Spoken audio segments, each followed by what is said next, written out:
kapuso, patuloy ang aming paalala na doble ingat sa sunog lalo po ngayong Fire Prevention Month.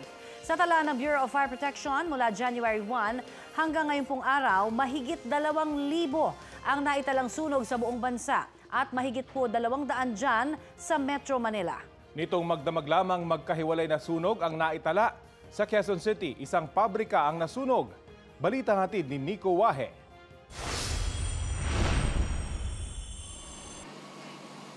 Naglalagablab na apoy ang gumising sa mga residente ng barangay Nagkaisang Nayon sa Quezon City.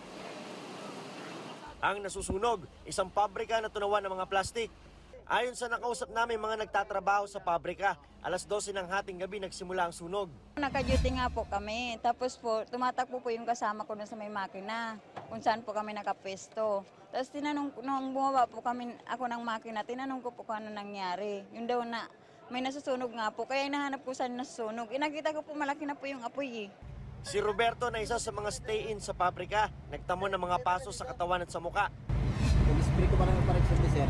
Ano ba nangyari? Pero yung apoy. Natutulog daw siya noon nang marinig ang mga kasama na sumisigaw na may sunog.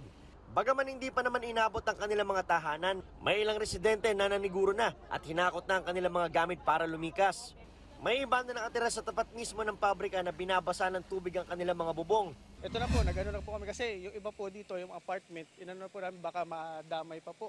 Kaya inagapan po namin doon sa bubong para po yung yung lamig po sa baba, hindi po kumalat po yung init. Umabot sa ika-4 na alarma ang sunog. Ibig sabihin, maaaring maging catastrophic ang sitwasyon kapag hindi naagapan. Medyo malawak po kasi yung lugar. Ano po, dalawang warehouse po ito, dalawang establishment. At yun nga, medyo nahirapan po kami sa kadahilan ng ito nga ay plastic. Meron na po tayong na-identify na origin of fire, na kung saan ang sinasabi po ng mga witnesses po natin ay doon po sa may barracks area, doon po sa may likod. Mag-alas 7 ng umaga nang ideklarang fire under control ng sunog. Inaalam pa ng mga bumbero ang sanhi ng sunog at kabuuang pinsala nito. Tumanggi namang magbigay ng pahayag ang may-ari ng pabrika. Nico Wahe, nagbabalita para sa GMA Integrated News. Sa Maynila naman, hindi bababa sa 15 bahay ang nasunog sa Parola Compound. Mabilis kumalat ang apoy dahil dikit-dikit ang gawa sa light materials ng mga bahay. Nagsimula ang sunog pasado alas 4 ng madaling araw. Halos 2 oras ang itinagal bago idineklarang kontrolado na ang apoy. Isang lalaki ang sugatan. Aabot sa 300,000 piso ang halaga ng pinsala. Patuloy ang investigasyon sa sanhi ng apoy. Nag-fire and earthquake drill po ang Bureau of Fire Protection ngayong umaga. At para sa detalye, may ulat on the spot si Oscar Oida. Oscar? Yes, Connie, nagsagawa ngayong araw ng National Simultaneous Fire Drill ang Bureau of Fire Protection sa 81 mga mall sa buong bansa bilang bahagi pa rin ng kanilang Fire Prevention Month. Target daw nito na ihanda hindi lamang ang mga tauhan ng BFP, kundi pati na rin ang tauhan ng mga malls para sa mga nakaambang panganib dulot ng sunog. Ang isang senaryo, Connie, may naganap kunwaring 7.8 magnitude na lindol. Unang isinagawa ang duct cover and hold. Umaksyon ang mga gawad ng emergency response team ng nasabing mall para ilabas ang mga sugatan. Maya-maya pa, dumating na ang mga agawad ng BFP para magsagawa ng high rescue operation sa pamamagitan ng iba't ibang klase ng pagrarapel. Ibinaba ng mga bumbero ang ilang mga natrap mula sa mataas na bahagi ng gusali. Yung nasa 5th floor naman, ginamitan pa ng kanilang aerial fire ladder para makuha. Habang ang ibang kagawad ng BFP, naging abala naman sa pag-apula ng apoy. Ayon sa BFP, napakahalaga sa mga ganitong sitwasyon na maging handa di lamang ang mga bumbero, kundi pati ang mga tauhan ng mga mall. Lalo't nito lang nakaraang buwan, nasunog ang isang malaking establishmento sa Cubao. At bagamat sunod-sunod ang sunog kamakailan, ayon sa BFP, mas mababa naman pa rin ng 15% ang insidente ng sunog ngayong taon kumpara last year. Ayon pa sa BFP, malaking faktor umano dito ang kanilang tuloy-tuloy na fire prevention campaign. Connie? Maraming salamat, Oscar Oida. Magkahalo ang galaw sa presyo ng mga produktong petrolyo bukas. 1 peso ang itataas sa presyo po ng kada litro ng gasolina. Sa presyo naman ng diesel, may 10 centavos na rollback ang kada litro. Habang 60 centavos naman ang bawas presyo sa kada litro ng kerosene. Walang anunsyo ang iba pang kumpanya ng langis. 18 containers ng misdeclared na sibuyas ang nasabat sa Manila International Container Port. Ayon sa Bureau of Customs, idineklarang pizza dough at fish balls ang laman ng mga container van na dumating mula sa China nitong Biyernes. Wala ring permit mula sa Food and Drug Administration ng mga pizza dough na kasama ng umunoy smuggled na sibuyas. Hindi sinabi ng BOC kung magkano ang halaga ng shipment. Patuloy na itong sinisiyasat dahil may magkakaibang papeles daw ang mga dumating na shipment. Pasintabi po sa mga kumakain, may bagong uri ng insekto ang nadiskubre. Yan po yung tinatawag na Nocticola pheromosa. Isa pong uri ito ng ipis na unang natagpuan sa Singapore. Hango ang pangalang pheromosa sa kahawig nitong Pokemon. Big fans daw kasi ng animated series ang mga nakadiskubring scientists. Yan sina Fu Maosheng ng Singapore at Christian Lucanias na atin namang kababayan. Kwento nila, inabot din ng ilang taon ang discovery.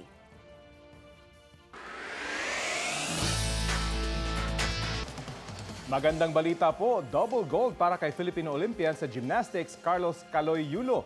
Para po yan sa Azerbaijan leg ng World Cup Series ng International Gymnastics Federation. Nanalo si Caloy ng ginto sa parallel bars event nitong Sabado. Nakakuha siya ng 15.400 points para manaig laban sa pambato ng Ukraine at France.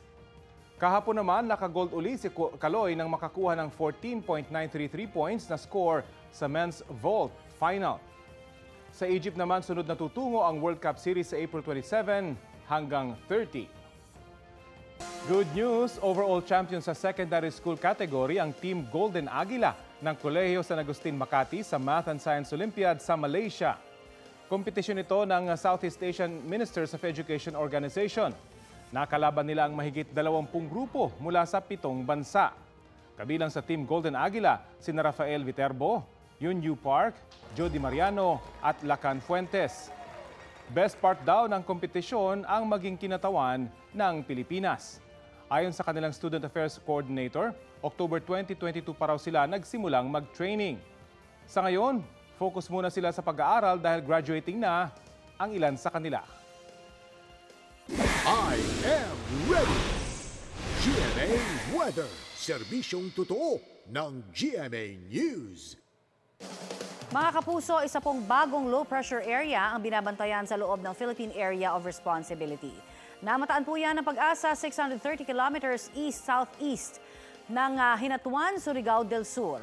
Mababa raw ang tsansa na maging bagyo ito. Pero maging I am ready pa rin po tayo dahil magpapaulan po ang LPA sa ilang bahagi ng Mindanao. Uulanin din ang ilang panig ng Luzon dahil naman sa hanging amihan. Dahil din sa hanging amihan, asahang magiging maalon ang mga baybayin ng Ilocos Provinces, Batanes at hilagang baybayin ng Cagayan. Kaya pinaiiwas po munang pumalaot ang mga maliliit na sasakyang pandagat. Base po sa rainfall forecast ng Metro Weather, uulanin na ang halos buong Mindanao at ilang panig ng Northern at Central Luzon, Calabarzon at Mindoro. Mababa naman ang tsansa ng ulan dito sa Metro Manila. Mapait ang epekto ng COVID pandemic sa Phil-Am pastry chef sa New York City na si Daniel Corpus. Nawalan po siya ng trabaho, ngunit hindi ito naging hadlang para magpursige. Kaya naman na tinatamasa niya ngayon ang tamis ng kanyang tagumpay. Ang mainit na balita hatid ni Katrina Son.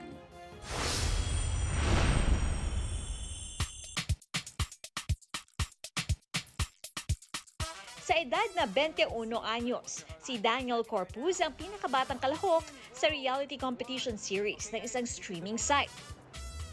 And after 2 years sa pagbisita niya, ngayon sa Pilipinas, proud pa rin niyang ibinida ang iconic pastry creation niya sa show, ang Filipino Coffee Bag. Yung coffee bag, it's the representation of when I was able to showcase, Filipinos in this show. Nakapagtrabaho na si Chef Daniel sa ilang fine dining restaurants sa New York. Hindi raw niya inaasahang maimbitahan sa show, lalo't nagsimula lang siyang mag-focus sa tsokolate noong pandemya. When COVID hit, I lost my job, like most people sa industry natin. And habang nasa bahay ako, sabi ko, ano ba yung pwede kong gawin at ano ba yung pwede kong ibenta na hindi ginagawa ng mga ibang tao. And it just so happened to be chocolate. Ngayong full-fledged chocolatier na siya, nais niyang ibahagi ang kanyang mga kaalaman pagdating sa tsokolate. Mula sa chocolate tempering hanggang sa tamang temperaturang kinakailangan. At syempre, maging ang tamang pagkain ng tsokolate. You actually rub it between your fingers, put it in your palm, cover it, and then you're going to like really sniff. Break off a piece, put it in your mouth, and then you don't chew, you just let it melt. All right? But also move it around your tongue and move it around your mouth.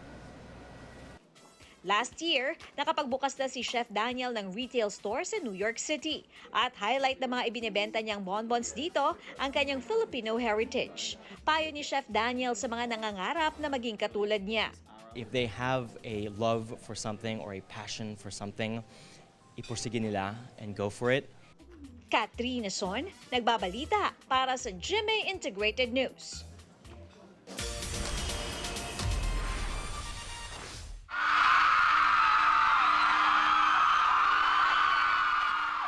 Naghatid ng K-League sa Pinoy fans si Alchemy of Soul star Lee Jae-wook sa kanyang first fan meeting in Manila.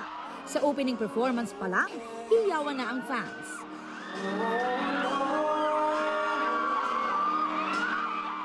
Mas nakilala naman ng fans si Jae-wook sa Q&A segment. Nasabi ng aktor na nais niyang bumalik sa bansa at isa sa gusto niyang bisitahin, ang Boracay.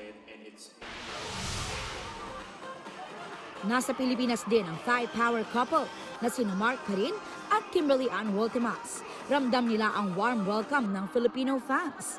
Nakatikim na rin sila ng ilang Filipino specialties at ang nagustuhan nila, adobo sa gata at sisig. Nasa bansa ang couple para sa kanilang fan meeting na Real to Real.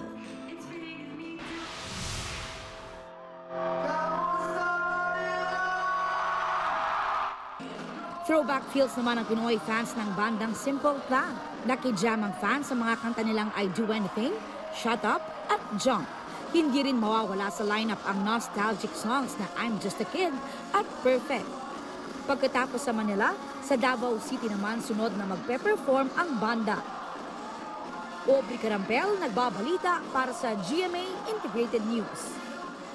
At naway nabusog po kayo sa maiinit na balita sa oras na ito. Araw-araw po tumutok sa Balitang Hali para sa mga balitang walang kinikilingan, walang pinoprotektahan. Walang kasinungalingan, serbisyong totoo lamang. Mula po sa tahanan ng katotohanan, ako po si Connie Sison. Buong puso para sa Pilipino. Ako po si Rafi Tima. Kami ang inyong mga kasalo dito sa Balitang Hali.